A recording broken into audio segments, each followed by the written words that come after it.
തമിഴ്നാട് നാളെ പോളിംഗ് ബൂത്തിലേക്ക്. തമിഴ്നാട്ടിലെ 39 പാർലമെൻറ്റ് മണ്ഡലത്തിലേക്കുള്ള തിരഞ്ഞെടുപ്പും ഇതിനോടൊപ്പം തന്നെ വിളവങ്കോട് മണ്ഡലത്തിൽ കോൺഗ്രസ് MLA ആയിരുന്ന വിജയധരണി രാജിവെച്ച് BJPയിലേക്ക് മാറിയപ്പോൾ ഉണ്ടായ ഒഴിവിൽ ഉപതെരഞ്ഞെടുപ്പ് നാളെ നടക്കുകയാണ്. കേരളത്തിലേതുപോലെ പ്രചരണ കോലാഹലങ്ങൾ തീരെയില്ല. ചുവരെഴുത്ത്, ഫ്ലക്സ് ബോർഡുകൾ, ബാനർ, കൊടിതോരണങ്ങളൊന്നും എങ്ങും കാണാനില്ല. ഒരു തവണ സ്ഥാനാർത്ഥി മണ്ഡലത്തിൽ വാഹനത്തിൽ വന്നുപോയി എന്ന് മാത്രം. ചില സ്ഥലങ്ങളിൽ വീടുകളിൽ നോട്ടീസ് എത്തിച്ചിട്ടുണ്ട്, മിക്ക സ്ഥലങ്ങളിൽ നോട്ടീസ് പോലും എത്തിച്ചിട്ടില്ല എന്ന ഒരു പരാതി വരുന്നുണ്ട്. സ്ലിപ്പ് തിരഞ്ഞെടുപ്പിൽ നിയോഗിച്ചിട്ടുള്ള ഉദ്യോഗസ്ഥർ വീടുകളിൽ എത്തിച്ചു കൊടുത്തിട്ടുണ്ട്. പരക്കെ ഉയരുന്ന ഒരു ആരോപണം, കാശ് കൊടുത്ത് വോട്ട് വിലയ്ക്ക് വാങ്ങുന്നു എന്നൊരു ആരോപണം പരക്കെ ഉയരുന്നുണ്ട്. എത്രത്തോളം യാഥാർത്ഥ്യം അതിലുണ്ട് എന്ന് നമുക്ക് സ്ഥിരീകരിക്കാൻ കഴിഞ്ഞിട്ടില്ല. അതിർത്തിയിലെ റോഡിന് ഇരുവശം കേരളം തമിഴ്നാട് മാറി മാറി വരികയാണ്.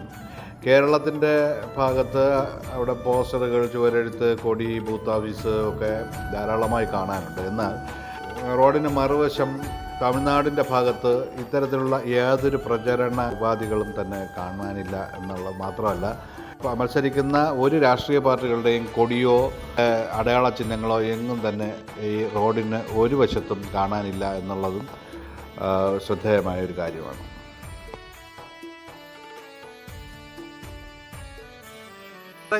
എൻ്റെ പേര് വത്സലൻ. സ്ഥലം സ്ഥലം ഇവിടെ ചെക്കുമുട് മണ്ഡപം എന്ന് പറയും.